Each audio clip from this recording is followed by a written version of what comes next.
PLA on point. In this video, I show how to convert PLA 2 assay data into PLA 3 documents manually. PLA 2.1 reached its end of life a few years ago, making it increasingly important for customers to migrate their PLA 2 assay data to the state-of-the-art PLA 3 environment.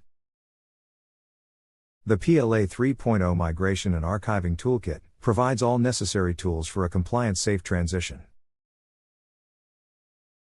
Alternatively, I can convert the entire PLA 2 database content, a project, or a single assay into PLA 3 documents manually. It is a two-step process that starts with exporting PLA 2 data to the computer, followed by importing that data into PLA 3.0. After logging into my PLA 2 database, I select the assay, or project I want to convert.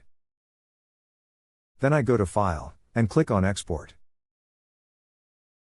In the following dialog, I choose whether to export the selected object, or all objects of the database. Let's continue with converting the selected project. Then I select the PLA 2 secure format, and where to save the data.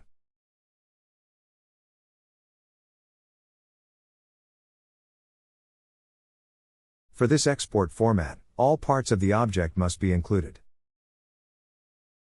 Finally, I click the Execute button to export the data to my computer. In the second step, I log into my PLA 3 database. Then I right-click the navigator and select Import. In the following dialog, I select the PSF import format.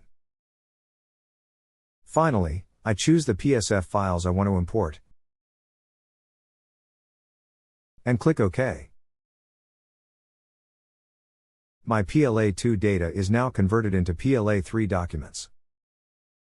PLA 3.0 creates an assay document for each standard test comparison, ready for calculation. That's how to convert PLA 2 assay data into PLA 3 documents manually.